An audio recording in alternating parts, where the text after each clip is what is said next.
Collaborate and pull together a podcast where we highlight all things positive on and off the table. Today we have a special guest joining us.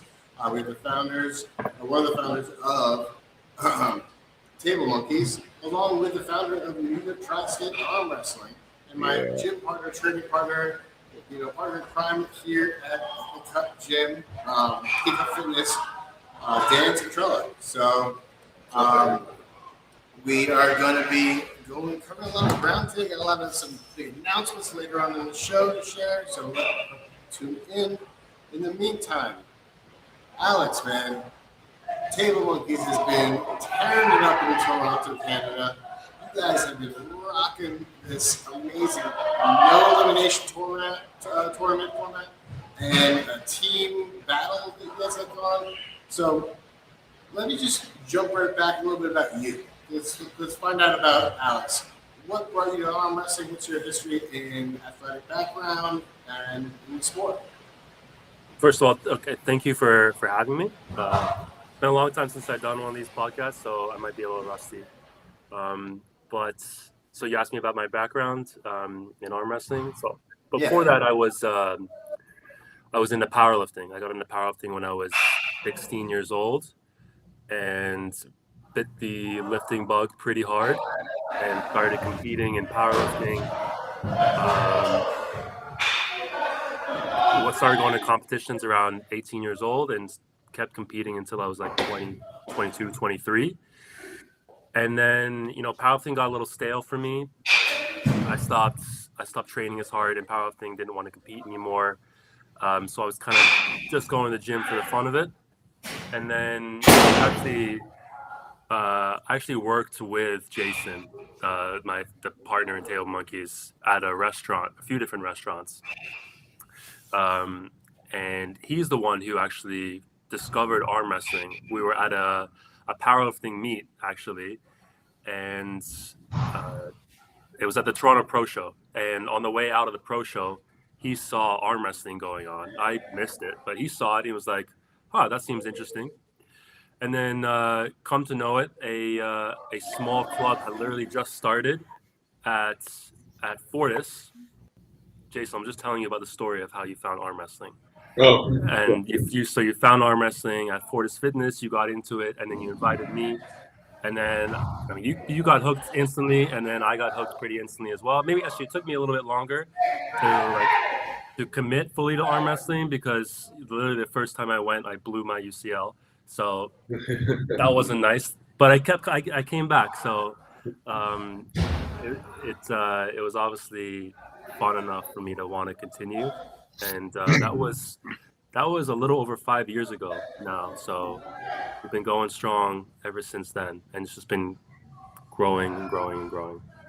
Growing exponentially, if I say from my perspective.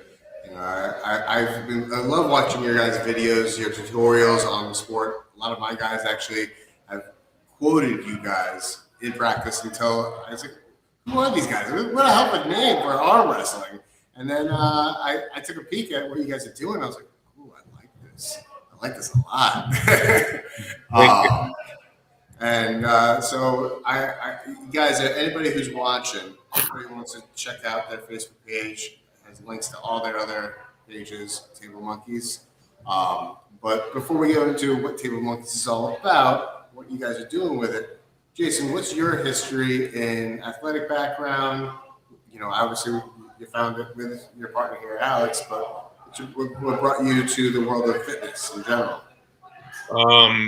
Well, I played a lot of sports in high school, mainly football. Was my focus, which football kind of led me to powerlifting.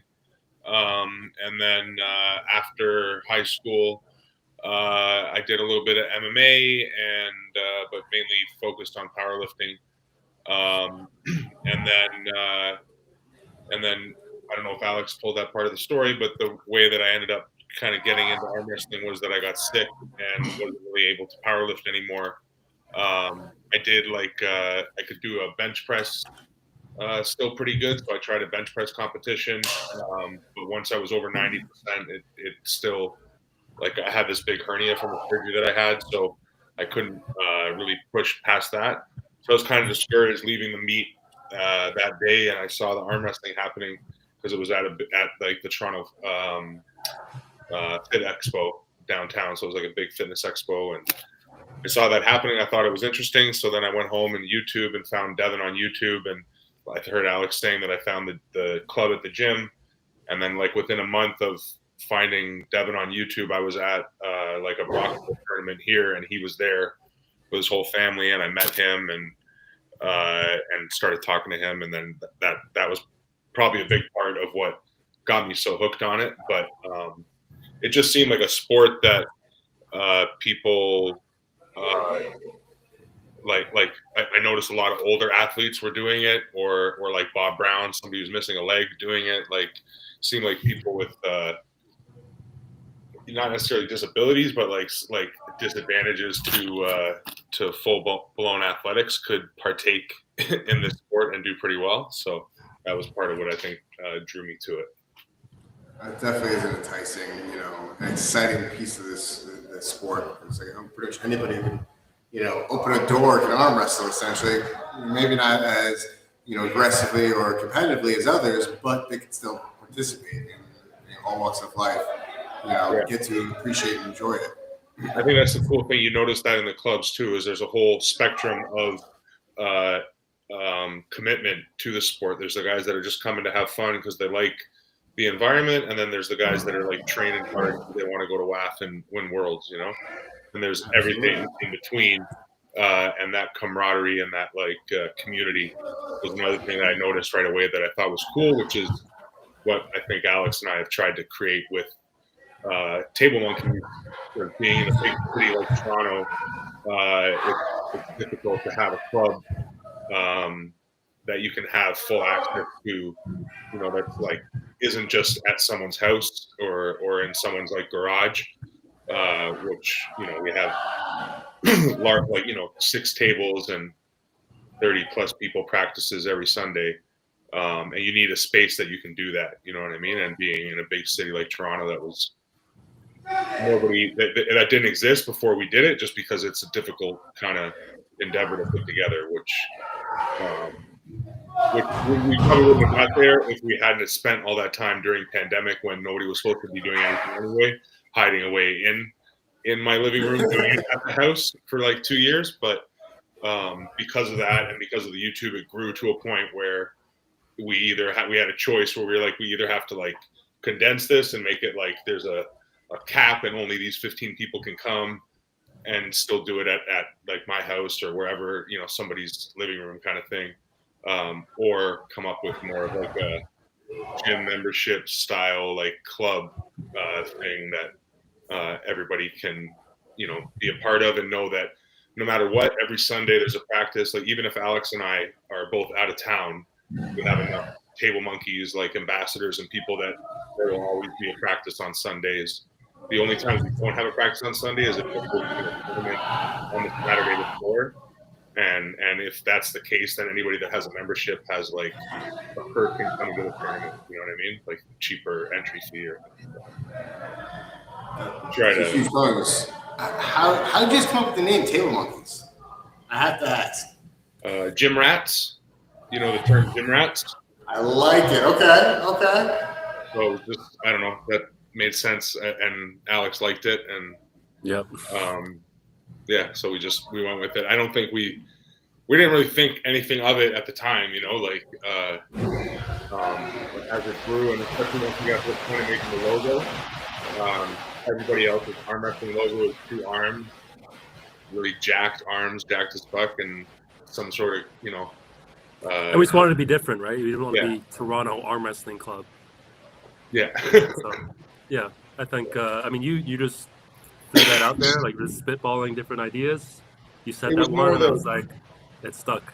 It was more the name for the YouTube channel as well, not really the club. And then because we were the club in Toronto, like we were the place that everybody was doing it, it just became the club as well, So. That's freaking awesome. I mean, we're trying to build something in a similar fashion here on Long Island because no one else has actually done something like this in our, corner of the world. We're out of a strongman gym. Nice. So one of the things that inspired me was seeing how much interest and excitement people have for Eddie Hall and Brian Shaw's of the world getting into arm wrestling.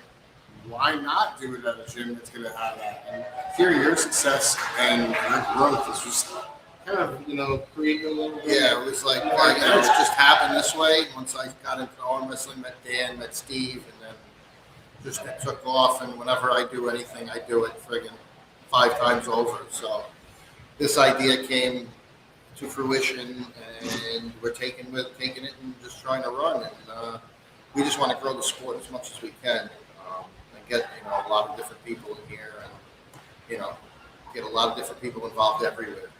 And if people elsewhere see our equipment and training, maybe it's the same. They'll try and find where they can go in their area. Likewise, up by you, it's just one of these things that I didn't expect, and it just took on, and now the ball's rolling. So, It's a creature of its own regard. I think arm wrestling is growing on its own. Like, so even just you creating a club, you'll ride the wave of arm wrestling like popularity increasing, and that'll bring people to your club without you having to have to try, just because arm wrestling is growing. Yeah. So that'll help you obviously on top of that. And in it growing, there somebody in Long Island being like, oh, is there even a club in Long Island? And then looking, and oh shit, there is one now. And finding out it's relatively new. It's just a testament to like what Alex said, that the fact that the sport is growing rapidly, And now we don't really have to try with getting people into the door. They just just Google us, Google Toronto arm wrestling, and they find us. People that don't even know us before, right? We have at least one, almost always 2 or 3 new people every week that are, and almost every week there's one person who's like, oh, I just went on the website and bought a practice for today. How many members do you guys have? Like an idea? How many you guys have? We have a group chat like on WhatsApp that is like every time somebody comes, if they're more than a little serious, we ask them if they want to be in the group chat. They say yes. We don't really post much in the group chat other than practice updates if like location changes or anything like that. But for the most part, we just remind everybody that there's a practice on the weekend. If anybody asks in the group chat, we let them know what's going on. But there's 140 people in that group chat now. Wow, that's amazing. Yeah, and that's the thing is with it being Toronto, is there's so much rotation. Like I said, like we have more than 20 people every practice for sure. We're usually around the like 25 to 30 mark, but 80% of that is rotating. There's and even like the Table Monkeys ambassadors that we have, like the 10-ish guys, including us, that are always there. It's not all 10 of us every time. Like it's rotating constantly, where 3 of us are here this week, and then another 3 the next week, and whatever. I mean, Alex and I are almost there every practice, but the point and the objective is that we don't have to be, and even at one point we were trying to figure out a way if there was if it would be possible to get a full-time space and then set it up like a full-on arm wrestling gym, and then have it be like people have a pass and they can just come 24/7 and everything. That's the goal eventually, I think, but it would just be a total financial dump at this point, which we can make sure you have enough members to be able to pay and it's nowhere near that at this point yet to actually be realistic, and even that when we switched and said, okay, we're gonna charge for practice all the time, not like, because in the summer we go to the park near the gym, we bring all the tables, so we show up in a pickup and unload like 5 or 6 tables and bring a big case of water and everything, and make it like people feel like they're part of the club, so it's not just like showing up with one table. But as soon as we did that, we did have some pushback from the guys, that everybody that kind of got it free in the beginning in the living room, just the old school, like, hey, show up and hang out at somebody's house practice. A lot of those people were like, oh, that's like bullshit, we can just go practice with these people for free. And so we there was a little like growing pains in the beginning of doing that. but the loyalty and the club that we have now is, I don't regret any of that. So Yeah, I agree. It was part of being able to get more tables, be consistent, not have to be like, yeah, sorry, no practice this week. Yeah, actually, you know what? Next week I got to go away or whatever. Like, Yeah, and it literally would not have worked if we didn't do that. We would have just shut down. Right? It was the only way. Like, because we needed to rent a space to host practices, we had to charge. So Yeah, which if makes we sense. didn't, it wouldn't have happened, and there would be no club in Toronto. Yeah, it makes sense. I'm saying there's a certain price that you have to pay in order to stay open. It's just what it is. It's part of business. It's part of if you love arm wrestling enough, you'll pay what you need to pay to get in there to practice with a great group of guys. You know what I mean? And that's just what it is. It's part of business, but also it's part of something that you love. If you love it enough, you're going to do it. It's so. Yeah, exactly. I agree 100%. And even more if you get a bigger space with more stuff in it, with newer stuff to train with, like Dan and Dan having their area, so it's just how could you eventually not? Obviously, you have to show everybody how to use and then who's there practicing and everything else, so everybody knows what they're getting into first. But in general, eventually, if you're renting out a spot, you have to charge. You just can't be, it's just it's bills you have to pay. It's just what it is. Mm-hmm. Yeah. Yeah, 100%. And the norm, at least in Ontario, I don't know about like the rest of the world, but at least here, it was always kind of like a backyard practice scenario, which creates a lot of clicks too, where it's like, oh, if you pull with them, you don't pull with us, or we don't let that guy come here, whatever. And in doing like having a charge for practice, also it kind of is a good way of weeding out some of the people that you might not want to show up, So right.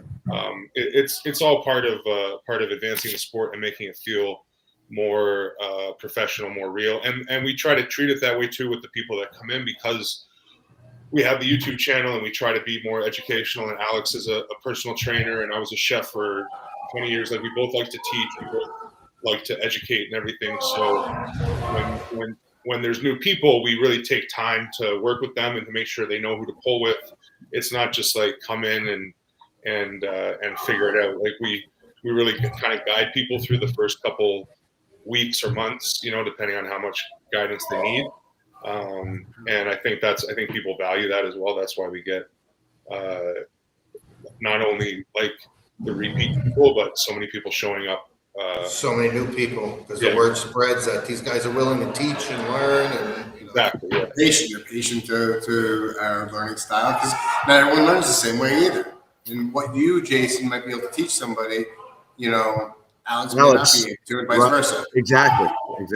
And you learn so much better when you teach. Like when we learn a new technique or learn something, like if I go pull with Devin and I learn something from pulling with him, when I go and explain it to somebody else, I'm going to understand it that much better, and every time over and over, and that's positive reinforcement. Alex and I do that. Right. Sorry. Positive reinforcement. That's just the way to learn. Yeah, and that's what Alex and I do with each other all the time, like with the channel, and as we're coming up with concepts, and then as we kind of, critique them ourselves and make sure that they're valid, then we try to pass them on. And the more we do that, like you said, positive reinforcement, they start to really. How long have you been pulling for, Jay? I think, like Alex said, about 5 years. So I think it was the beginning of 2019, probably. It was like mid 2019, I think. Mid 2019. Yeah, that's right. Because it was the beginning of the summer when we had that meet, right? The Fit Expo. The Pro Show. I think that's in June. I seen a couple of guys that you pulled, Jay. You're a fucking monster. Beast. Yeah, absolutely. My left arm has done pretty good. Yeah, my left arm has done pretty good. Yeah. What's your weight class?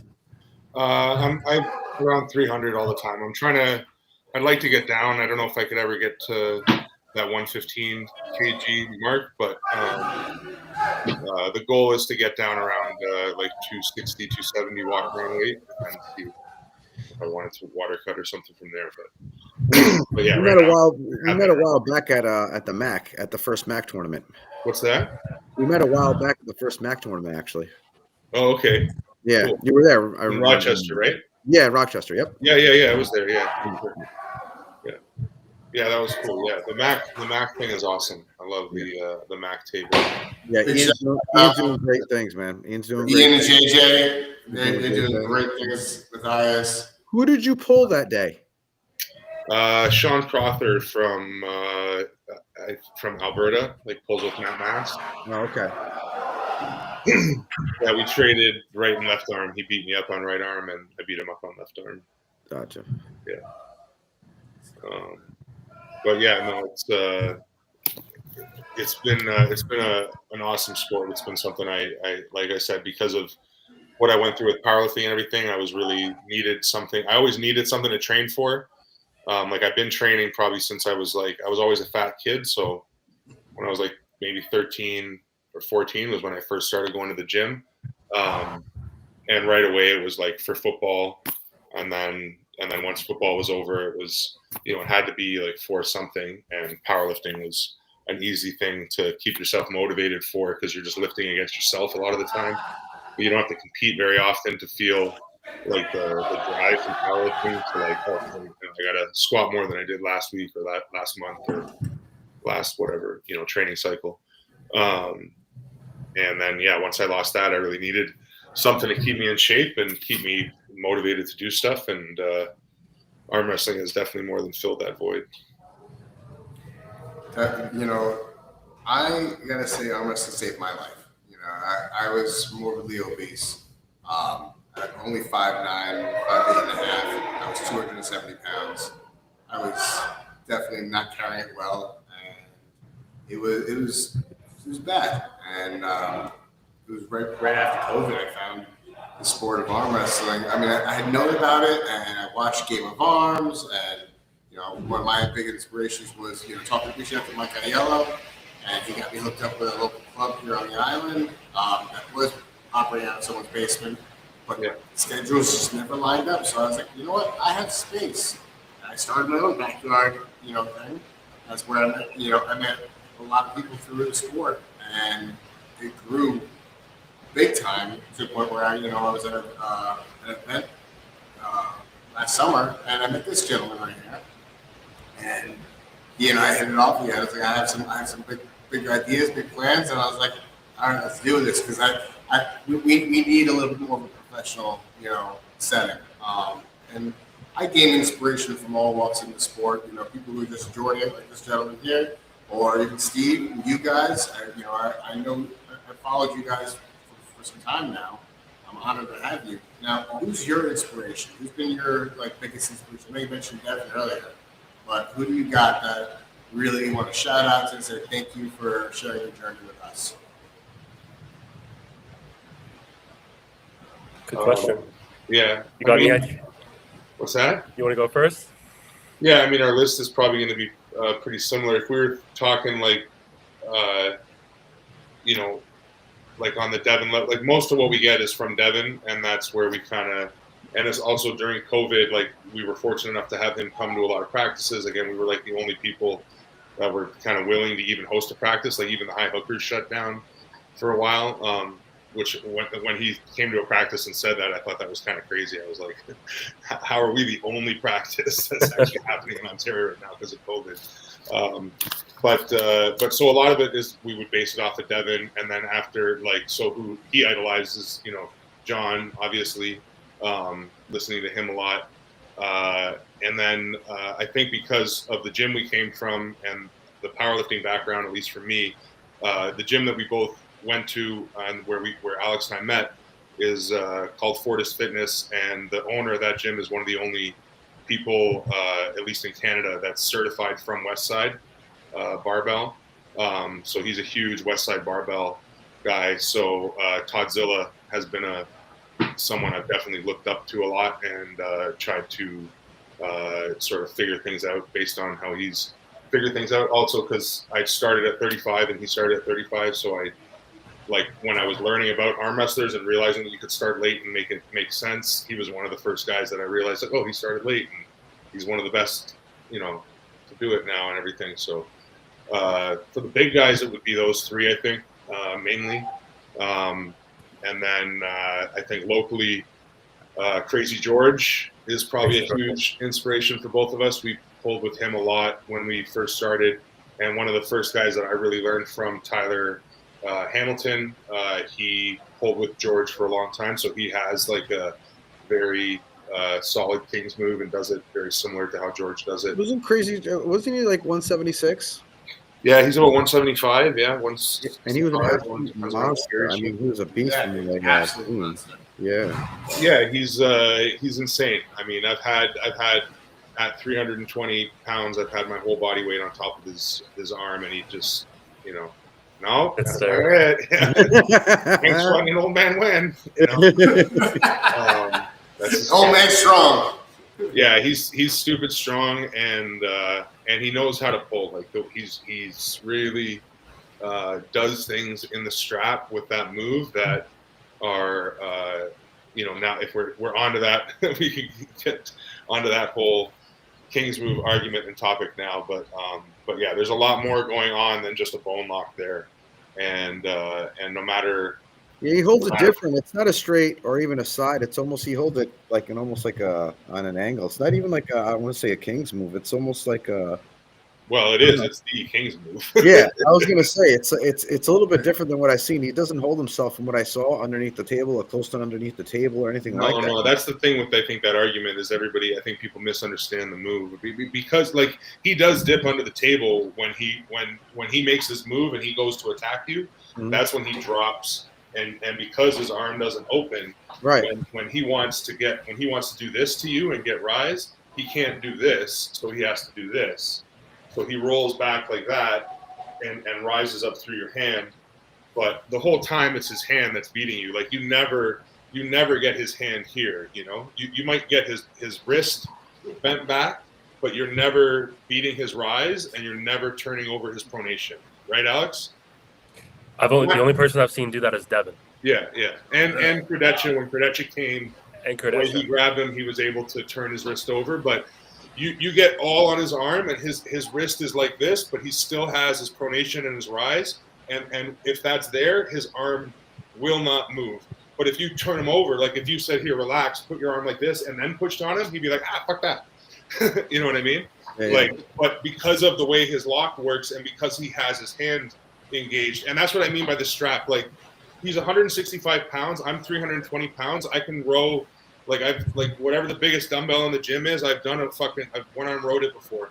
I'm strapped to him on the table. I have my elbow on the front of the pad, and I row with everything I have to try to pull this little old man across the table. And the strap literally rips my hand off. Like the way he's able to generate. Like, so I don't know, again, the way we teach it, the most important thing, aside from dragging and pronating, like doing this movement, which is like the key to figuring out where that lock happens. The most important part is that where the strap engages in your wrist here, in the back of your wrist, like that's why when he's putting the strap on, this little bone here, he's always really particular about where that is with the strap. He always wants the strap just underneath that because he uses that to wrench into the strap this way. And when you're trying to drive through and pull on him that way, that's what causes it to flex your wrist back. And then it just cuts into the back of your wrist here. And every time I leave practice with him, there's like a good scar on my wrist right at that spot, Yeah. And he doesn't come across the table. And it's so frustrating because he's fucking tiny, but he just all bound up and, and his arm it won't open this way, and he's actually really strong this way, and then what he's doing with the strap, it sucks. We're already people in school goes because Dan's giving me the sideways glance. He's like, "You do the exact same shit to me." I've actually studied a lot of Crazy George's pulls, and I don't know if you know Jason Vale. I studied a lot. Both of them pull very similarly in that regard. And Zach Lee, we're going to see him at a tournament in the next month. These guys really know how to, they're small little guys, but they really know how to manipulate the strap to their benefit. And, all little these micro adjustments create this arm that's like Am I pulling a 165 guy, a 176 guy, or am I pulling like a 300-pound, 400-pound monster? Like, what is going on right now? Yeah. Yeah, it's So- crazy. Go ahead. Go ahead. No, I was just gonna say that's what's so cool about the sport, is like, and that's I think one of the that's I think part of that whole King's move argument too, is that a lot of the people that are stuck on there's got to be a rule or there's got to be some way that we can mitigate this and make it so people don't do that. And Devin's just like, well, if it was unbeatable, then the people that do it would never lose. So it's not unbeatable. It's very beatable. It's just that when you don't do it correctly and you're trying with everything you can and you're not getting through it, you think there's some illegal magic trick happening here. when that's the thing, is that arm wrestling is not. And that was Devin's. I think Devin made that comment at one point on social media where he's like, "Why don't we just lift weights then? Like, if all you want to do is just see who's stronger, let's just lift weights, because arm wrestling is not a test of who's stronger. Yes, strength is the most important factor in winning, and if you're more than a certain percentage stronger than your opponent, sure, you can just slam them. But if we're at all competitive in strength, which is what's supposed to happen because we're both supposed to be training, then it's all a martial art. It's all technique and which one did you choose? Which one did I choose? It all becomes about that. It's like, yeah, we can go to the combine and find out who runs a faster 40, but the guy that runs the fastest 40 isn't necessarily going to be the best receiver or the best running back. It's who plays football the best. You know what I mean? And that's the same thing with arm wrestling. You can be the strongest guy, like Brian Shaw and Eddie Hall. Eddie Hall totally out arm wrestled him. Like, even though Brian won because he's a little bit stronger, it kind of disproves my argument. But the point is that, as strong as Brian is, if he wants to compete with the best arm wrestlers, he's got to learn to arm wrestle. He doesn't need to get stronger. He needs to actually just become a good arm wrestler. Yeah, I agree. I agree 100%. Totally agree. Before we get to you, Alex, and your inspiration, I just want to do a couple of shout-outs in the chat. We got Ray Romanowski. What's up, man? Ian Carnegie. What's up? We're just talking about you. Hope you guys are ringing. Andrew Rivers, Weakness Arm Wrestling. What's up? John Hutchinson down in Florida. Yep, we'll be seeing you soon, buddy. I got Madison Walker in the chat. What's up, Madison? And Brian Parliament. Got to put the cast of characters in the chat. What's up, everybody? Yeah, I called the City Slickers and I told them we're going to make an announcement tonight. So. Okay. Yeah. Good. Yeah, there's some big news coming our way. But Alex, who do you find? I know it might mirror a little bit what Jason says, but is there anybody who brings inspiration to your life in arm wrestling and on and off the table? Yeah, well, definitely a lot of the same guys. But early on, I watched a shit ton of arm wrestling content. So, I mean, I watched a lot of Schoolboy early on. I watched a ton of Devin, of course. Top Roll King, Artem. Watched a lot of his videos. And dare I said, even Ryan Bowen videos inspired me at the beginning of my career in arm wrestling. So yeah, those would be the guys, like I say, online. What'd you say? Is it guilty pleasures? Yeah. And then lots of guys locally because like Jason said, we were the kind of the only practice running for a while.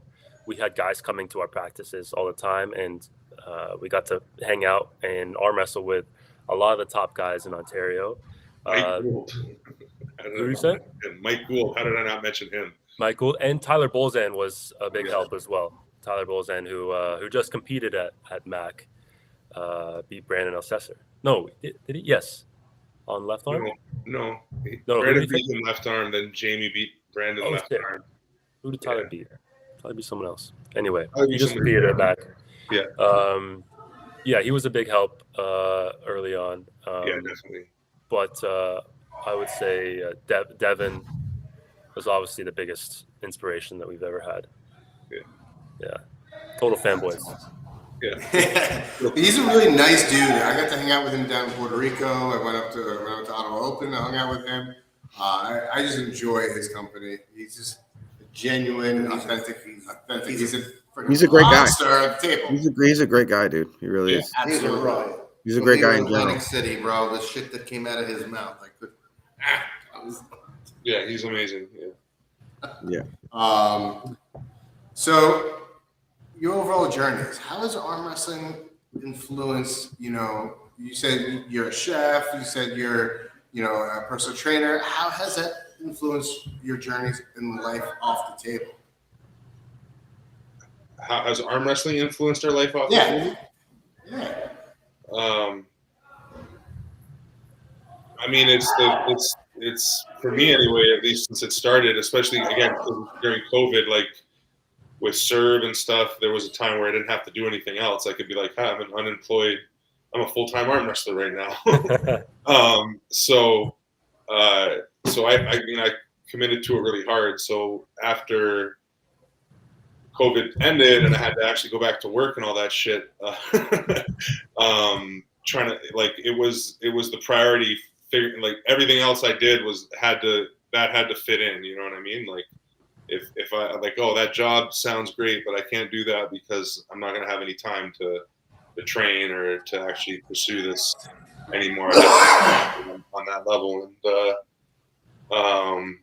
And yeah, luckily I don't actually cook anymore. Now I'm a sales rep and I sell food equipment to chefs that are silly enough to still sweat behind the line.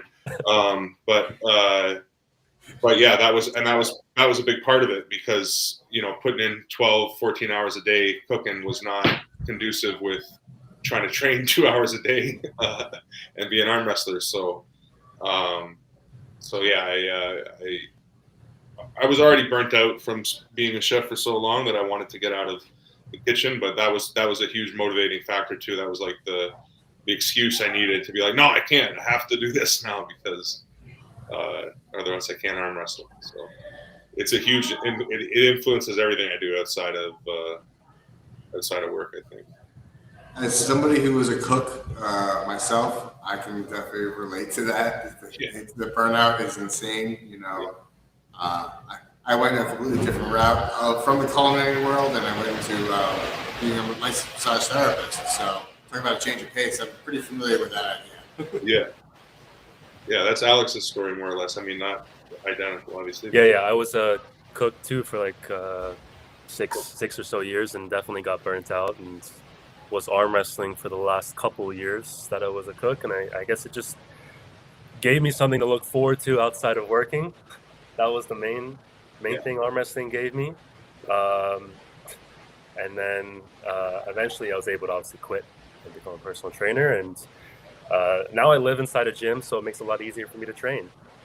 So it's just, I kind of made my life more conducive to arm wrestling as well, because now I can train whenever I want.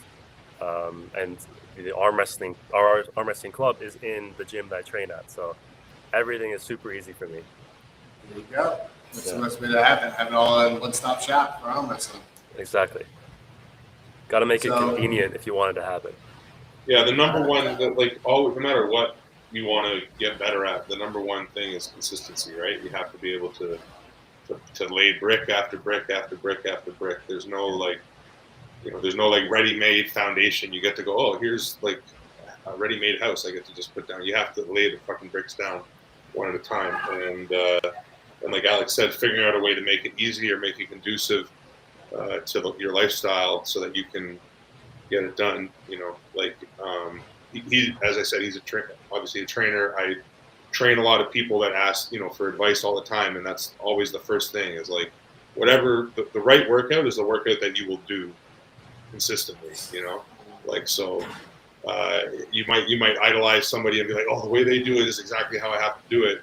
And then that's going to you're probably going to end up keeping yourself from doing a workout so many more times because you're like, oh, it's not the right workout, where it's like, just do something and do it over and over and over. And that's more important than exactly what you decide to do. That's what I tell these guys that always ask me about how I train. What do I do differently? And I tell them, this is how I do it, but it may not be your cup of tea. So please, take a little bit from everybody that's here, because these guys have a lot more of a fitness background than I did. And I've adopted and I've learned, you taught this old dog new tricks, because I'm now using equipment that I never thought that I ever would. I always thought I was just going to be a diehard table time arm wrestler and do a couple pulls here and there, but mostly get my strength and conditioning on the table. And I found that that didn't work for me. You know, I hit a ceiling fairly early on. And with the help of, with Dan, and his access to this gym and opening up to the whole team has really, I feel, maybe more well-rounded than I've ever felt before. Yeah. So, if you find a way to make it work and you work it consistently and continuously, results will happen. Yeah. Yeah, I think you It got to happened be. overnight for me, man. I mean, I started bodybuilding. I started training. What am I? I'm 40. I started training when I was 32. Hardcore again after training when I was 22. 7-8 years, hardcore, consistent day after day after day. And then when something hits like a surgery and your daughter's born, it throws life into perspective. And that's why, like you guys say, I was burnt out from the way of life and training, and it was like I needed something different to keep me busy. And that's when I saw arm wrestling. I always paid attention, with bodybuilding and powerlifters, and then Devin was always put in there, so that's what caught my eye. And then meeting Dan, and now it's a snowball effect. So I can relate to everything everybody's saying. It's fun. It's just so fun. So we have a question from the chat, actually, from Ian. He said, "Who's your biggest competition, or who are you chasing?" Or who wants to answer that first? You at the table. Well, I'll go. I mean, I somehow I'm still on the Ontario rankings list for the 220-pound weight class. I just got moved down to 10th, but I'm still on there. But I'm actually moving to the 198-pound weight class. So I'm about 205 pounds right now, and going to be making my debut in that class very soon. So we'll see how that goes. But so I mean I'd like to get on that 198 ranking list for Ontario, maybe this year. So there's a couple guys at the bottom that I think are beatable. We'll see. It's still a tough list to get on, but Chris Doucette is a guy that I've beaten in the past, but it's also beaten me. He's on the bottom of that 198 list. So Yeah, that's a crazy competitive list now. That when we started, the list was not that competitive. No, now it's insane. I don't know if I can make it past 10. Right, if I get on the list, I'll be happy. But getting higher than that is a tall order. Yeah. So making on the list would be nice. As the pool gets bigger, the list is just going to get harder and harder to get on. So Especially the more competitive, like there's certain classes that I find are a little bit more competitive, and 200 is obviously like 198. That's one of those classes. Like when you go to a tournament, there's always like so many entries in that class. Yeah, like, but yeah, no, that's for me. For Ontario, it's pretty clear. It's Curtis is my big focus or competition, at least for left arm. Like my right arm, I have some issues with my elbow. I think if it was fully 100%, it's still like I think it's still competitive, but it's definitely different than my left arm. You said you're about 300 pounds, Jay? Yeah, I'm right around 300. Yeah. You're good with your left, and I've seen you pull actually before. You know what would be a good? I don't know if you ever pulled Nick Stone before. You ever pulled Nick Stone? Yeah, he's on my list. he is the very top of the list. Right now, to be honest, he's definitely like the. So I'll put it, since Ian is there. Ian knows the list. Like I sent Ian the list. he just wanted you to. He wanted you to advertise that list. Out on the thing, but let me pull it up just so I don't mess it up. I do feel my left is getting pretty good. So I felt the top 5 guys I would love to pull on left right now would be Curtis, Ryan Espy, Austin Yeagers, Derek Smith, or Nick Stone. I feel like those guys are probably all really good matches for me. And then honorable mentions were Uncle John and Paul Passamore. Uncle John and I had a match a while back at an Ottawa Open, and outside of the strap, his hand is tricky. But once I got him in the strap, it was an easy day, and he's put on a lot of weight since then. A lot of weight. A different animal now. So I think it would be a fun match as well. But yeah, any of those would interest me a lot. Nick Stone, I think, is the biggest competition on that list for me. Mainly, not only because I think he's the best of the guys on that list, but he pulls very similar to the way I pull, at least left arm. So I feel like we would just get into an absolute war, which would be a lot of fun. I would love to pull Derek because he's so big. I would like to just deal with that giant lever and that big guy. And then Curtis because he's here. I'm number 3 in Ontario on the list. He's number 2, so it's an obvious. I've never actually beat him in a competition. The last couple times that we've practice pulled, the left has been pretty close, so I know that it's a good match. But yeah, I think that, and then Ryan would be like the next guy in kind of Canada to sort of put me, if it's not Curtis, it's Ryan that would be next in line behind Devin sort of in Canada. So that's why I put him on the list. And Curtis has beat Ryan. So I feel like stylistically I might have a good style to deal with how Ryan pulls, but I've never met him or pulled him. So I could be wrong on that. That could be a bad day for me. I don't know. Did you ever meet Nick before? Nick, I didn't get a chance to meet him, but I saw him pull Mike Gould, who I've trained with a lot, and so just seeing his size and the way he pulled with him, I feel like it would be a great match. Yeah, it'd be a great match, and we would be I think we're very. He's a really great guy. He's a really nice guy too. He's a phenomenal puller. I would love to see that match. The match would be really. Yeah. You travel too, don't you? You come to New York. Yeah, I can move around. I'm up for whatever. I love that match. Schedules match up, and it's all good. Then that's what I want to do is keep pushing the sport, and like I said, I need something to motivate me and keep me going. So I'm constantly trying to think about where I'm going to end up competitively. So. That's freaking awesome. That's a good attitude. We're getting Alberta boys. Yeah, okay. I would love to pull Dustin again. That would be a lot of fun. Dustin Houghton is a beast. Or I know one of his brothers. I can't remember if it's they're both D's. I can't remember. I don't know.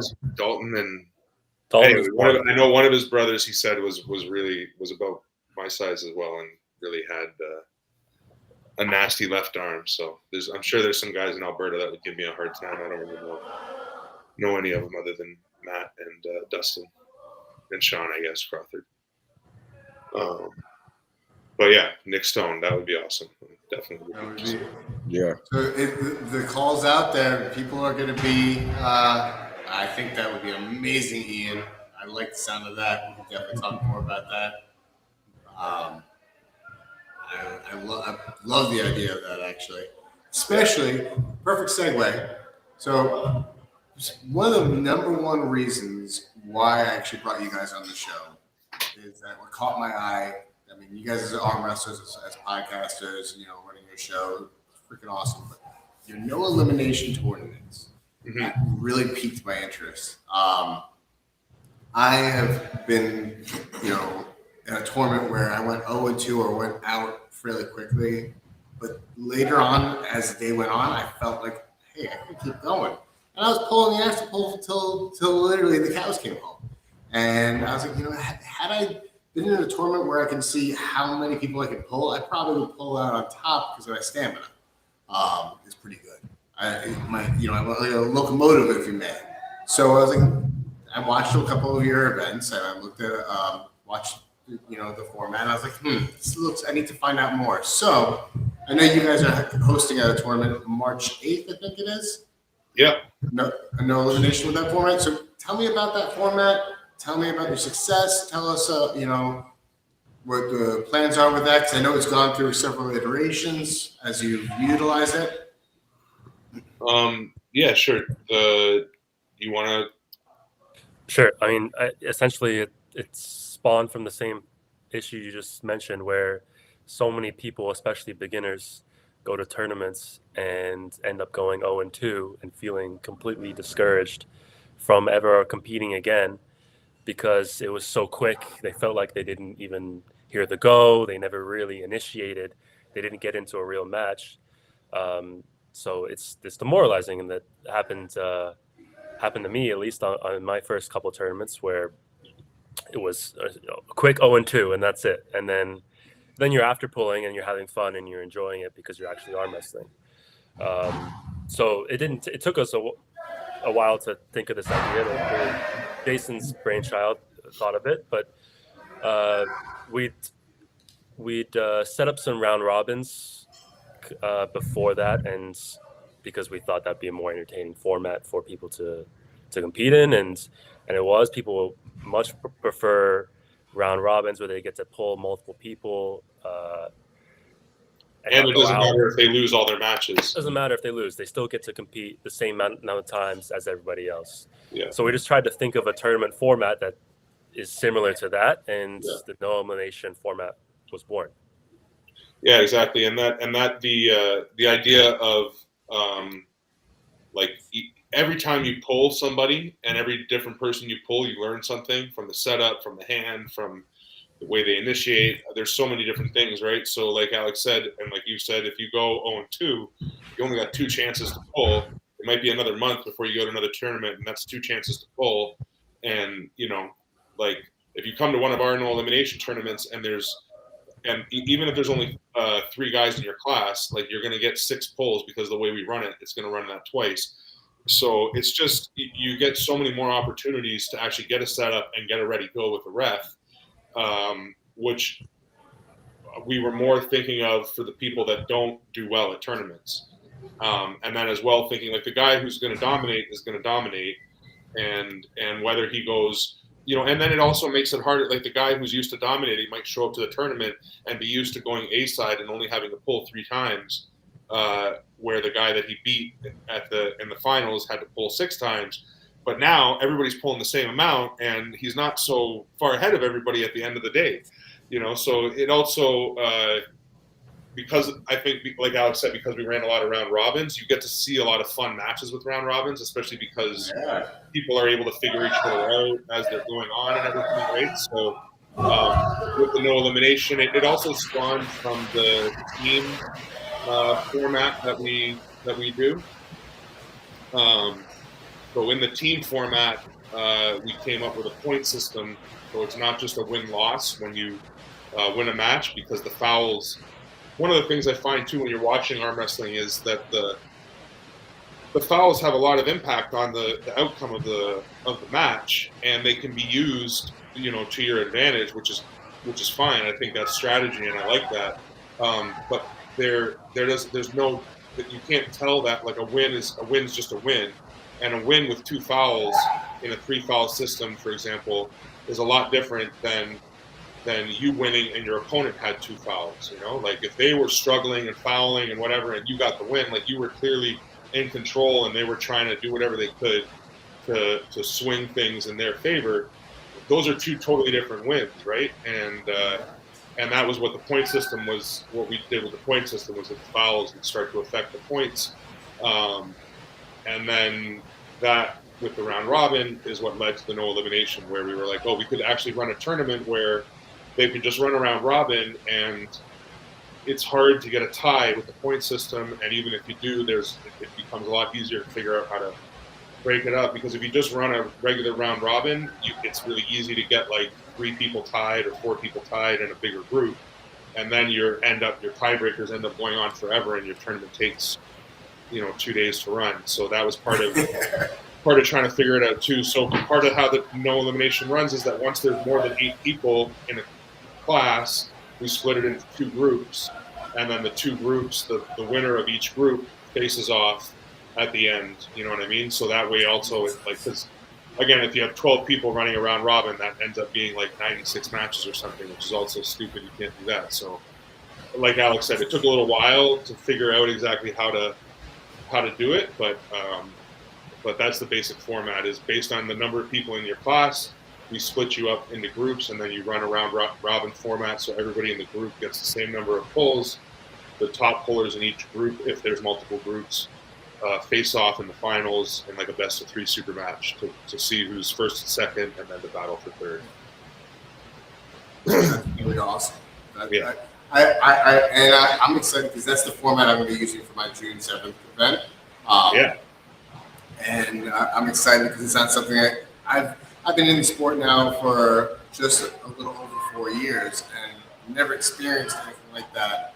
You know, I've heard of a triple elimination before. I never got to experience it, but I've heard of it. But I like the no elimination. I like getting every bang for your buck for arm wrestling. That's the other side of it too. People invest a lot of money to become arm wrestling. Become 0-2. That's $40-$50 down the drain or whatever it may be. You know, so Plus the traveling fees. Plus the traveling fees, exactly. All that investment has been made just to go and lose, and you know, and it makes the after pull more appealing to those individuals than the actual event itself. Sometimes, and I want both. I want the whole entire event to be appealing. So that's. I think you guys are on something with that. As why I'm adopting it at the annual event. Triple elimination is cool, but it's incredibly hard to run, right? To manage that many different, to manage the brackets for a triple elimination. Yeah. It was just the one time that we experienced that, right, Jay? It was the Ottawa event. Yeah, the Ottawa event. And that the brackets almost fell apart. Yeah, there were none of them, like they all had an issue at some point, and, which is fine. I mean, the triple elimination, as well as it being difficult to run, it's similar to what I said when you get the round robin and too big of a group. It just turns into so many matches before it's actually over if you get good turnout. But again, the reason they do it is because people show up to nationals. They flew all the way across the country. They don't want to go 0-2. That's a huge reason why they do triple elimination at nationals, right? Is because they don't want people to have traveled all that distance to then, you know, get an unlucky draw and an unlucky B side and get booted right off the bat. But you can still go 0-3 in the triple elimination, so I guess that's just a little better.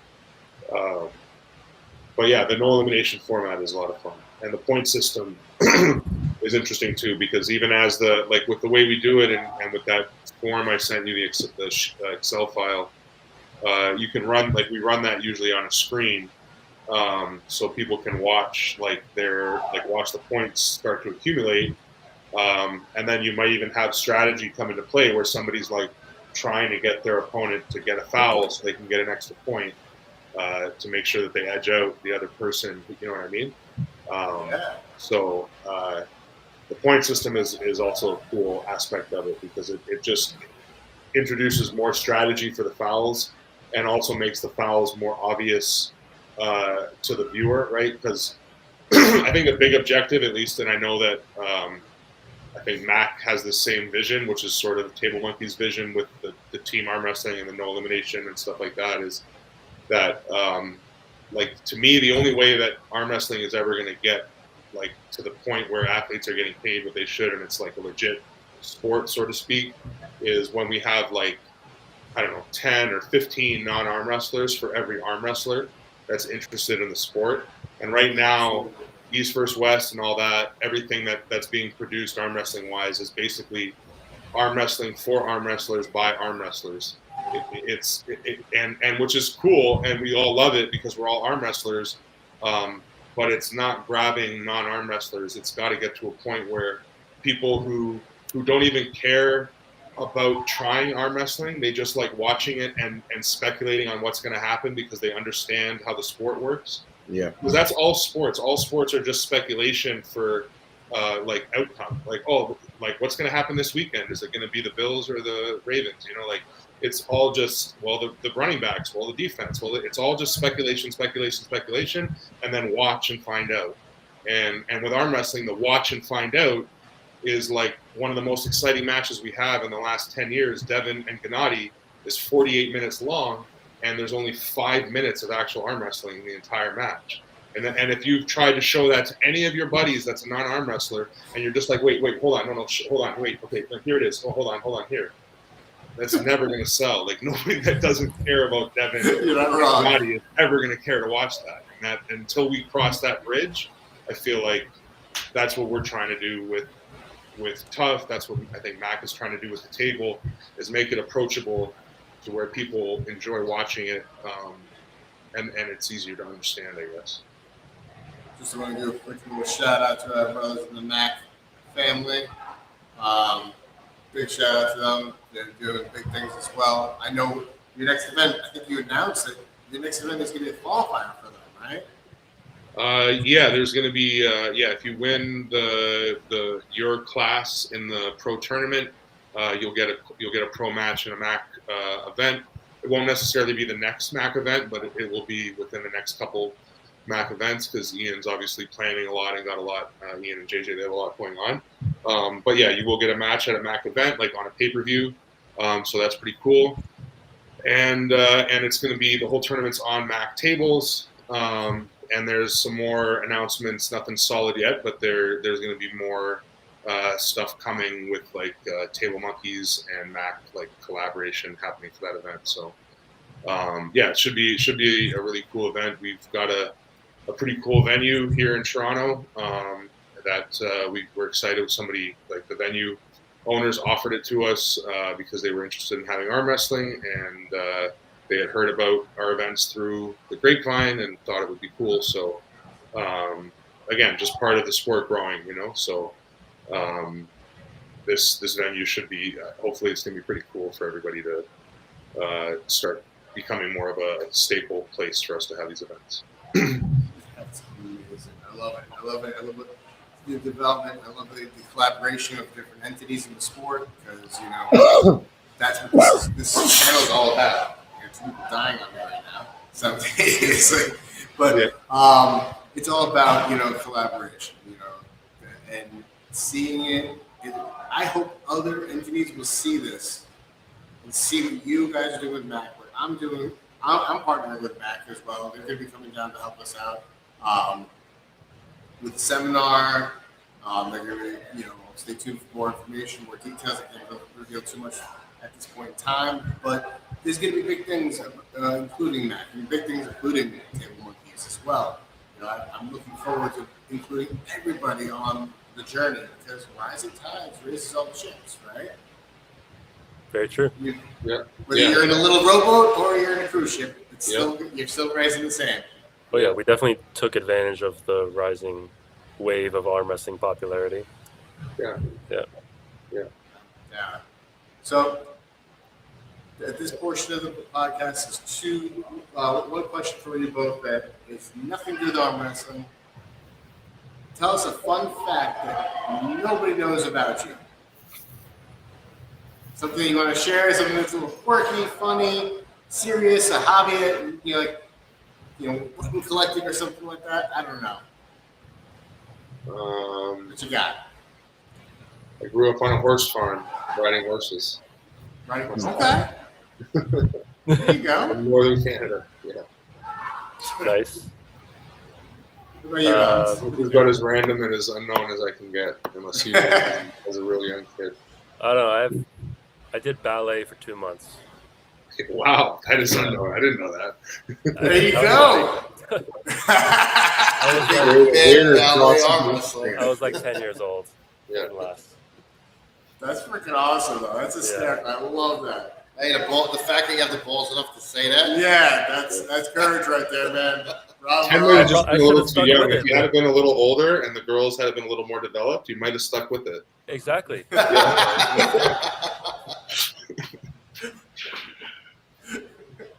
Yeah, I was gonna say, man, how old were you when you were thinking about? Well, not thinking about did ballet. I think I was about 10 years old.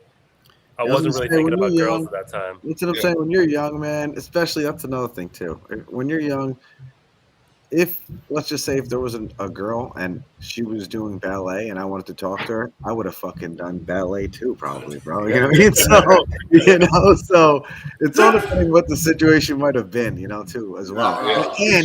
And also you were actually, physically, you're a trainer now, so you were always, even when you were a younger kid, always in that type of, physical state of wanting to do something, so that just shows you, you were always like that, which is good. Yeah, that's cool. Yep. That's a good point. Yeah. Real quick before we move on to the next segment, I just want to shout out, we have Christine Stuhl-Casto in the chat. What's up? I think she's out of Ohio. And Our teammate Ben Ciapoli. Oh yeah, Ben's in there. What's up? Yeah, Ben? he's From a City big Slicker? fan of Table Monkeys. He's a huge fan of Thank you, Table man. Monkeys. Thank you, Ben. Yeah. Thank you. Granite Yeah. Arms is you, Steve? Yeah. Say again? Granite Arms, that's you? No. I'm Uh, New York Tri-State Arm Wrestling. Tri-State Arm Wrestling, okay. Yeah. But I've done a lot of things. I put them on a couple different platforms that I have with Granite Arms. They're great guys. You're talking about Matt Bush and Caleb Johnson and a couple different guys from there. That's what Ben's tags says. Ben and That's then Granite Arms, yeah. Yeah, Granite Arms. Yep. Mhm. Yeah, they're great guys. So- Ethan Sherritt, they're phenomenal guys. They're really good too. Really good. Up and coming guys between 154 to all the way up to I want to say 198. I think now it's 220. Caleb's 220, so they're all really good pullers. Nice. Yeah. And where in New York are they? I think they're not in New York. Are they in Oh, they're in Vermont? New York? I think they're New Hampshire. New Hampshire, I think. New Hampshire? I'm not sure Yeah. exactly where they're from, but around that area. I If would you're say. still in the chat, Ben, please correct us. Yeah. Let us know exactly where Grand Arms is, Ben, if you can. I know they're in New England. That much I know. I already told you, Ian. I'll collaborate whenever you want, man. We'll put something together. You was saying something in the chat. I was like, yeah, man. Try Max State Arm Wrestling. I love Try it. Max State Arm Try Max State Arm Wrestling. I like I that. like it. Yeah, So- no, I'm open to whatever you want to do, man. I'm always trying to do something, like the City Slickers. Like I'm waiting to go away and get another state done. So. So do you gentlemen have any? Steve, Dan, you have any questions for our guests? I mean, he explained everything. I like the idea, and I mean, it's kind of what I have in the back of my head. But there will be another time once I have everything written down. We're gonna share notes and see how it could work, because I have a really idea that I want to put into motion. I just want to have all the ducks in a row before I ask questions. Yeah. Makes sense. Yep. In New Hampshire, Badger Drew's a coach from there. Yeah, Badger. That's what I thought. All those guys, those New Hampshire boys, fucking Yeah. they're They're otherworldly. so strong, man. They're ridiculous. And they're young. That's the friggin' killer. They're like 23 and 20, between 23 and 26, I think. They're young. Even younger now. You're talking about Caleb is 16. He just turned 16. Oh shit! Oh, he's in that group. Oh yeah, he's 16. He's an absolute beast. He's a Yeah. fucking monster, man. Yeah. Some of the Is he in Tri-State too, Steve? Say again? He'll probably be at Tri-State too. No. He's got a super match with Oh, he does. yeah, with Cam Dennett. They did a super match right hand, and he's a stronger left hand puller. So Yeah. he's been wanting to pull him left since last year. Yeah, so it's going to happen February 8th. It's going to be good. They got 10 super matches going on, a tournament afterwards, free food, free drinks, beautiful place. It's going to be a nice hotel. Same where we ran the Arnold's Classic last year, the Arnold's Classic qualifier. So it's a gorgeous venue. There's two matches I'm looking forward to on that card. Really, right now. It's Andrew's Yeah, I'm match. looking forward to all And 10 Flip's fucking matches, man. I can't fucking wait. That's going to be That's just going to be amazing. But before we get into that, gentlemen, did you guys have any questions for us?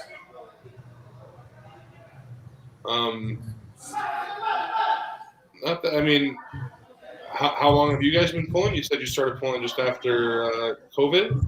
Yeah, I just started pulling just after COVID. September 2020 is when I started. Nice. All right. Yeah, I started. Let's see, May or June of last year, so not even a year yet.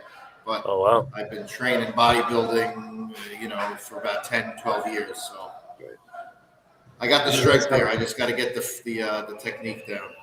Yeah. And you guys have your club there at your gym. When do you guys practice? So we practice every Tuesday and Sunday. Thursday. Thursday and Sunday from hell or high water. We always practice. I always show up. And if I'm not interested in pulling, I'm exhausted, I still will show up because, to your point, guys, being consistent, that's one of the things. Like when I was hosting out of my garage, I was maintaining practices as much as I possibly can, unless I was on vacation and I couldn't physically host. regardless if I'm pulling or not, I wanted to make sure everyone who wanted to pull had a place to do so. Yeah, exactly. Yeah. And you currently charge for your practices? Currently, no. Right Not now, yet. not yet. Trying to get the word out there, and then by what do we say, May 1st is when we're going to be putting in the membership plan that we have, and we're going to implement. My buddy's a certified personal trainer. He's going to be putting some custom workouts for us and classes like half hour before practice as perks of being a member of the gym. So we're trying to get it out there as a soft opening. Grand opening will really be like right before his barbecue in June for May. Yep. Very cool. We have state of the art equipment, arm wrestling equipment supplied by the Drill Arm Wrestling Equipment. Same guy who supplies Art of Warzov, guys at Warzov, and actually Vitalik is on his crew too, on his team also. So he makes Monster. Michael Todd, Brian Shaw, they all have the cupping machine. We have that. We have 2 state-of-the-art tables. We have the side press machine. I went balls crazy with the idea. Once Dalel had the idea, we just started going there, and then it just snowballed into this whole arm wrestling gym, and that's why I pushed the idea. My buddy had the space, and that's why where we're at. And Super cool. Awesome. We've had it for about 2.5 weeks now, and I'm still getting. We're still learning it. Playing with each and every tools. As I said before, was not a.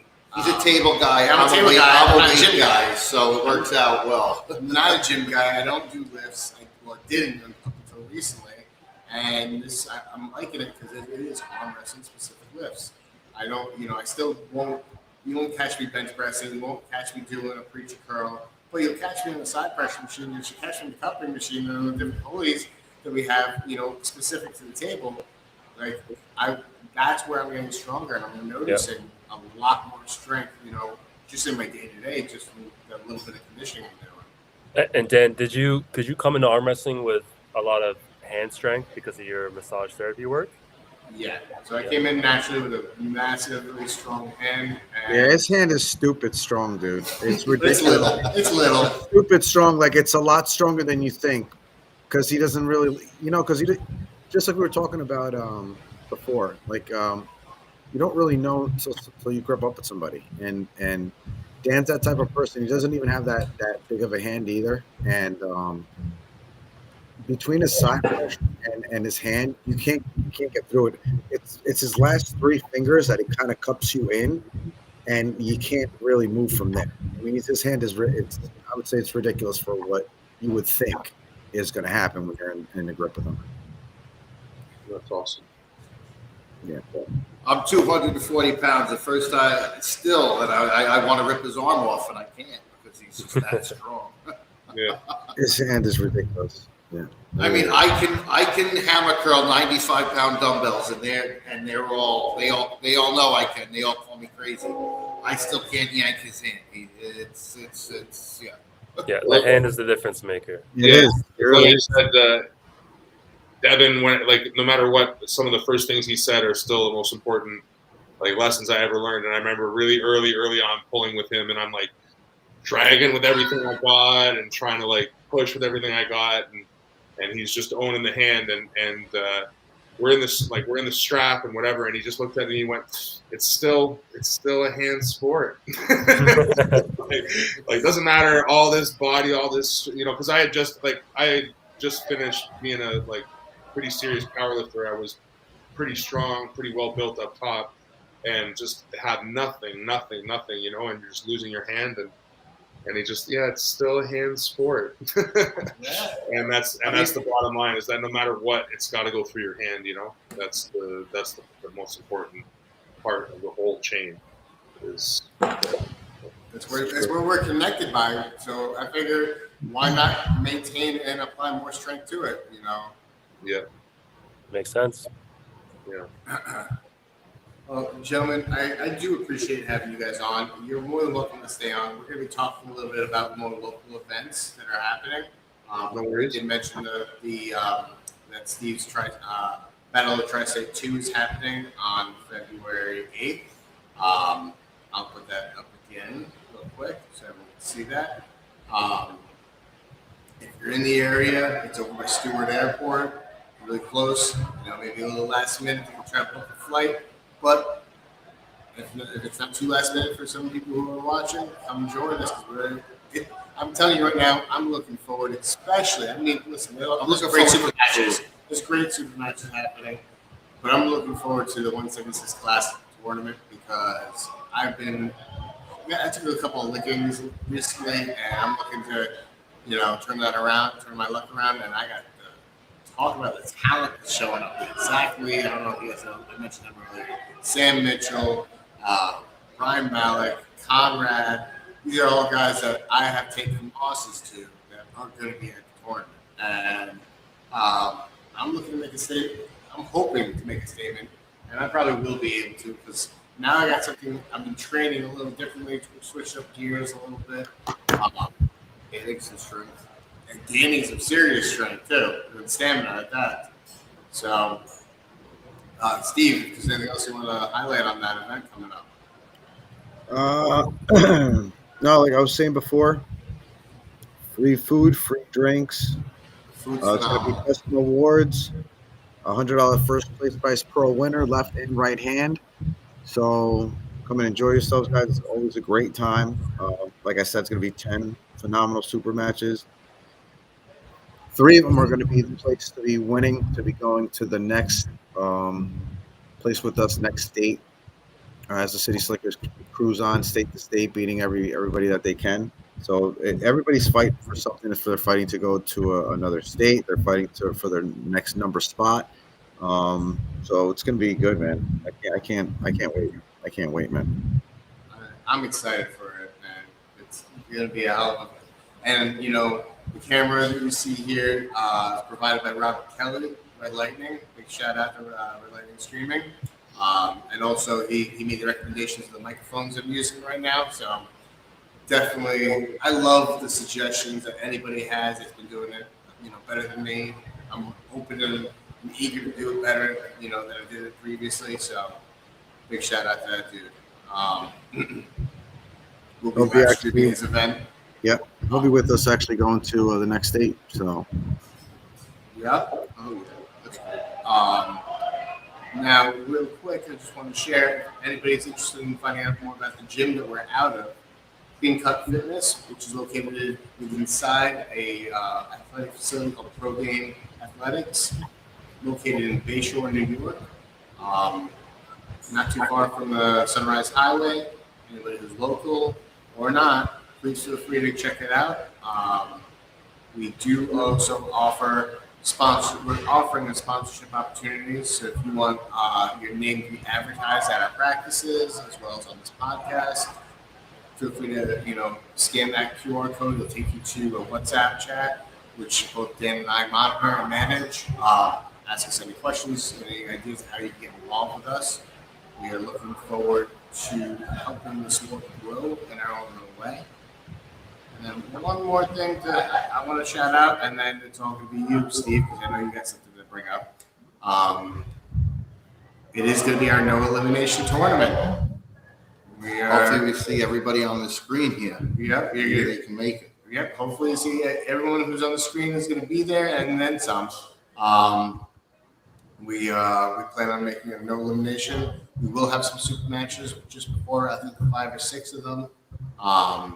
And we might have a different table. We may have a different table, and there may be qualifications if you place very highly in your matches or in the tournament. Yeah, whichever. Collect first places. But the details to be announced. Yeah. So we are following in the footsteps of the Giants in this. You guys are the Giants, and I'm grateful for the guidance that you guys have provided. That being said, good luck with that. Yeah, that's awesome. So you guys want to stick around? You're more than welcome to. Well, in the word of consistency, I am going to go so that I can train because I do train in the morning before work, and as it gets later, that gets less likely. Yeah, I know the feeling. Yeah. I'm going to get some sleep, but I really appreciate you guys having us on, and yeah, for sure, we'll definitely look forward to that tournament. I haven't pulled. Well, we pulled in our first no elimination, right? We didn't have very many entries or whatever, but Yeah. it would be cool to pull in one because I don't obviously get to very often because I'm usually running it. So June 7th, man, come on down. Come on down. yeah, definitely gonna try to make it to that. That would be cool. Yeah. Yeah. Thank you Yeah, so much awesome. for having me on too. Appreciate it. Yeah, You guys are always welcome. If you guys ever want to shout out any events that you have coming up, you want to advertise, market, please feel free to shoot me a message, and I'll be happy to have you on the show. awesome. Thanks so much. All right, guys. Wow. Have a good night. I'll see you guys. Good night. See you guys. Yeah. All right, so you got something to announce, don't you? Yeah. What do you got to announce? What news do you got? So I was talking with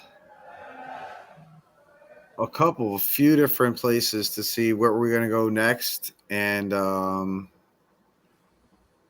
went back and forth with a couple of different places, but the number one place that we'll be going to, and I think it's going to be around middle of June, we'll be going up against Virginia Arm Wrestling League. Oh, cool. Yeah, I've seen them. I saw So them. Virginia Arm Wrestling League is who we'll be going up against. I think it's going to be, like I said, mid-June.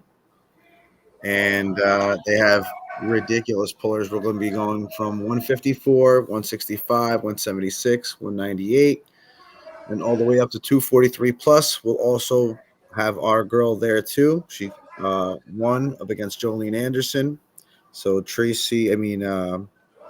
Madison Walker will be pulling for us as a 154 plus, 155 plus female. They would have to find theirs. We have our guy for 154, which is Garrett Tupper. 165, Sam Mitchell is going to be fighting for his spot up against Zach Lee. And that's going to be one hell of a fight. Or if Zach Lee wins, we'll be taking Zach Lee with us to Virginia Arm Wrestling League, and we'll be up against them. We have our guy for 176 that did an absolutely phenomenal job and beat the hell out of their guy in Montana. So congratulations, Daniel. You're still on the team. And then we have our guy 187 that's fighting for a spot, Aiden LeMay, up against Flip, left hand. So that's going to be a really good match. Depending on what happens then between Aiden and Flip, if Aiden wins, he comes with us. If Flip wins, Flip will be coming with us. So, and that match is at 187. Flip looked phenomenal at the Buffalo Wild Wings. Yeah. I don't know what's going to happen. I know Aiden's getting better. His left hand is great, but I don't know where it's at between it against Flip. So that's going to be a phenomenal match. Then we have at 198 another great match. And they're also fighting for their lives to come with us to go up against Virginia Arm Wrestling League, which is going to be Wade Roberts and Jason Ciardi. Oh, that's going to be a ridiculous match. So all these matches they're going to be qualifying for. We have our guy Vlad, at 209. He's an absolute beast. He can pull up to 230 if he wanted to and still beat fucking Eddie. So, but pulling at 209, he feels comfortable there. I think he's going to be an absolute monster at 209 because he cruises around that weight. 220 is going to be Roger Learned. Is it 220? I think. Yeah. Yeah, 220 is going to be Roger Learned. Or no, was it 230? No, I think he's coming in 220, and then 230 is going to be Ben Ciapoli, and then. Oh yeah, you're right. 220 is going to be So yeah. So it's going to be good. That's going to be really good. Paul Cruz is going to be 240, and then Walker's 242 plus, right? Yeah, hopefully that's the way it should pan out. I still have to wait to see what happens, and but yeah. I think Virginia is a very doable trip, and with that squad, I don't see many people doing well against us. Is there going to be is there going to be a separate tournament in Virginia that you're piggybacking, or is it just going to be super matches? I think it's just going to be the sheer number of super matches that we have, like we did last time. Yeah, we're looking to do just the super matches. That's what I was planning to do like that. It's going to be a separate entity, just if they want to, I don't know what they're going to call themselves, the Gator Boys, or I have no idea. But just like the City Slickers are going to come in, come up with your name. We're gonna go in, with our stuff and pretty much 154 all the way up. We'll talk to them to see exactly what they want to bet on each match. You know what I mean? So we can make this, well worth going out there and putting something together. And everybody gets, pretty much gets paid. I mean, so and works for their money and wins for their money. I mean, so. But I think it's going to be great. Same thing like we did before. We'll be getting the party bus. We'll be doing. I was already looking at places today in Virginia. So yeah, and the places are beautiful in Virginia. So I can't wait. I can't wait. Virginia's a beautiful state. It's an Yeah. absolutely beautiful state. Yeah, definitely. Really nice. I look forward to going there. Definitely look forward to going there. But before that happens, I'm looking forward to, what are we, 3 weeks away? Oh, you could try to say 2, yeah. Battle of Tri-State too. I'm thinking hopefully we'll have over 200 entries. From what it looks like, how many people are saying that they're going to be going and how many people are interested, and so hopefully it pans out to be something like that or more, which that's what I really want. I want to have as many pullers as we can to go up against as many people as we can, and I want all the super matches to, if they can pan out to be 3-2s every single one of them.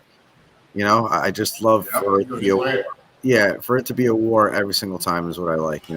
I think we're gonna see a rock star emerge in the 176 class now. We'll see. Conrad. I mean, listen, Ryan Malick's been sending me videos showing me what he's working on right now, and he's looking strong. But I gotta tell you, Conrad's got a sheath. Conrad's got the youth and the. He's got the youth, and he also has a sheath, which is a really good training partner. So he's an absolute beast too. He's ridiculous. Absolute beast. He's hungry. He's young. He's 20 years old, full of piss and vinegar. Yep. So I'm looking forward to witnessing that match. It will be live streamed on Steve's Facebook page. I'm actually working on a little bit of a different package for the live stream. You'll see a lot of similar content or feel to as you see the podcast on. So it's gonna be fun. It's gonna be fun to do more interactive. Of a few different camera screens, so you could see a lot of different types of angles. Exactly. You get a lot more angles on it. Yeah, we're gonna have a lot of fun with the super matches. There's gonna be great food there. My fiance's cooking everything up, so it's gonna be phenomenal food. And so she's cooking all that for me. What's everyone else gonna eat? I don't know. Just know it's gonna be good food, good drinks. Good last time. It's so good. It's always good. I want to see what the medals are going to look like, so I know what I'm going to go. Got to Do win. you have them yet Oh. or no? Oh, actually, I have the medals for the super matches. Sexy ring. You got rings for the super matches, no? Yeah. Usually. Similar to the ones you had last time. Every single ring that I've done so far is different. In some way, Okay. it's different. So it's different colors, different shapes, different. It's always different. Yeah.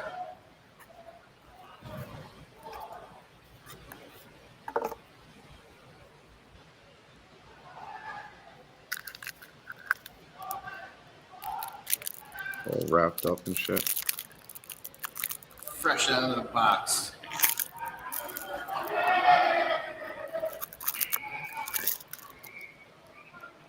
Yeah. Oh yeah, look at that. That's That's sick. beautiful. Very nice. Very nice.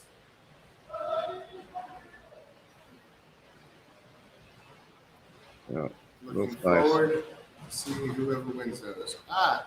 Yeah. We have we met this gentleman in King of the Table, Salman Zaidi. What's up, man? Thank you for tuning in. We're actually going to be signing off in a few moments. Feel free to go back and rewatch the show and see what's up. Yeah. Thank everybody for tuning in. Really appreciate everyone tuning in because you're in your energy that we have all this going for us. Because, I mean, I love doing this anyway, but you guys just make it more worthwhile. So much gratitude to you guys. Thank you for tuning in. Everybody. I just got a message from Brian Mount, 120 pounds for reps. Uh-oh. What did he say? Uh-oh. Hang on, let's see if I can show this to you guys real quick. God damn, he's looking like a monster. Yeah, look at that. Who's that, That's Brian? Malik. Yeah, it's Brian. Yeah, he's strong as fuck, dude. But 120 pounds for reps. Sitting down. That's nice. I don't know how much Conrad's doing.